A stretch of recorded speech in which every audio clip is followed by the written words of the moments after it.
সংবাদকৰ্মীসকল আপোনালোক সকলোকে নমস্কাৰ জনাই আমি খুব চমুকে এটা বিষয়ৰ ওপৰত বক্তব্য ৰাখিব খুজিছো আমি ৰাইজৰ দলৰ তৰফৰ পৰা তথা বিধায়ক হিচাপে শিৱসাগৰ সমষ্টিৰ বিধায়ক হিচাপে গৌৰৱ গগৈক আমি যোৰহাট লোকসভা সমষ্টিলৈ আদৰণি জনাইছো আপোনালোক সকলোৱে জানে যে ৰাইজৰ দলে আৰু মই নিজে বিধায়ক হিচাপে গৌৰৱ গগৈক যোৰহাটত নিৰ্বাচন খেলিব লাগে বুলি বাৰম্বাৰ অনুৰোধ জনাইছিলো আৰু এই সন্দৰ্ভত মই ৰাহুল গান্ধী ডাঙৰীয়াকো অনুৰোধ কৰিছিলো যে গৌৰৱ গগৈক যোৰহাটত নিৰ্বাচন খেলিবৰ কাৰণে অনুমতি প্ৰদান কৰিব লাগে তাৰ প্ৰধান কাৰণটো আছিল যে গৌৰৱ গগৈ যদি যোৰহাট লোকসভা সমষ্টিত নিৰ্বাচনত প্ৰতিদ্বন্দ্বিতা কৰে তেতিয়া হলে উজ্জনী অসমৰ খিলঞ্জীয়া মানুহৰ মাজত আমাৰ বিৰোধী নেতৃবৰ্গৰ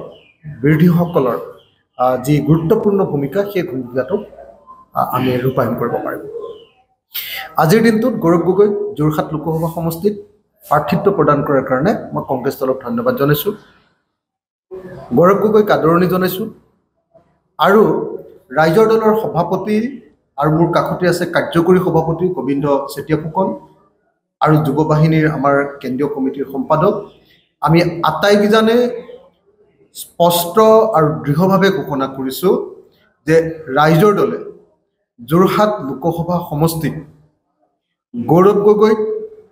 জয়ী কৰাবৰ কাৰণে সমস্ত শক্তিৰে সৰ্বশক্তিৰে আমি চেষ্টা কৰিম মই যোৰহাট লোকসভা সমষ্টিৰ প্ৰত্যেকজন ভোটাৰক আবেদন জনাইছো আহক আমি ভাৰতবৰ্ষৰ ভিতৰতে এজন গুৰুত্বপূৰ্ণ হৰ আৰু উদীয়মান এজন ৰাজনীতিক ভাৰতৰ এজন উদীয়মান ৰাজনীতিক গৌৰৱ গগৈ আহক আমি সকলোৱে এবাৰ যোৰহাট লোকসভা সমষ্টিৰ পৰা জয়ী কৰাম গৌৰৱ গগৈ যোৰহাট লোকসভা সমষ্টিৰ পৰা জয়ী কৰাবৰ কাৰণে মই যোৰহাট লোকসভা সমষ্টিৰ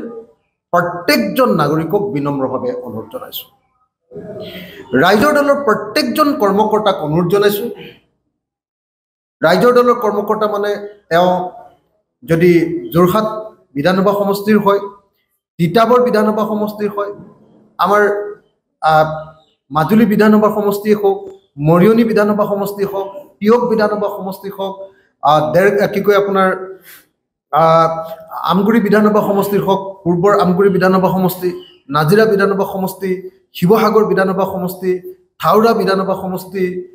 তাৰপিছত মামৰা বিধানসভা সমষ্টি আৰু সোণাৰী বিধানসভা সমষ্টি এই আটাইকেইটা বিধানসভা সমষ্টিৰ প্ৰত্যেকজন কৰ্মকৰ্তাক ৰাইজৰ দলৰ কৰ্মকৰ্তাক মই অনুৰোধ জনাইছো আহ্বান জনাইছো আৰু দলৰ সভাপতি হিচাপে নিৰ্দেশ প্ৰদান কৰিছো যে আজিৰ দিনটোৰ পৰা গৌৰৱ গগৈক জয়ী কৰাবৰ কাৰণে আমি ফিল্ডত জপিয়াই পৰিব লাগে গৌৰৱ গগৈক যদি জিকাব নোৱাৰো তেতিয়াহ'লে এইটো অসমীয়া জাতিৰ দুৰ্ভাগ্য হ'ব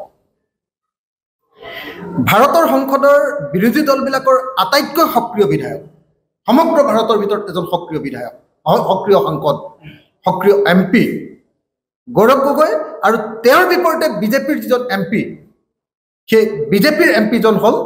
আপোনালোকে সকলোৱে জানে যে বিজেপিৰ এমপিজন হ'ল ভাৰতবৰ্ষৰ ভিতৰতে আটাইতকৈ নিবুকা চামন আটাইতকৈ নিষ্ক্ৰিয় আটাইতকৈ অকমন্য এজন সাংসদ গতিকে এজন অকমন্য সাংসদ তপন গগৈৰ বিৰুদ্ধে ভাৰতবৰ্ষৰ আটাইতকৈ সক্ৰিয় সাংসদ গৌৰৱ গগৈ যি ইংৰাজী বা হিন্দীত ফ্লুৱেণ্টলি খুব স্পষ্টভাৱে সাৱলীলভাৱে ভাৰতবৰ্ষৰ কথা অসমৰ কথা লোকসভাত উত্থাপন কৰিব পাৰে সেই গৌৰৱ গগৈক সকলোকে ভোট প্ৰদান কৰিবৰ কাৰণে মই বিনম্ৰভাৱে অনুৰোধ জনাইছো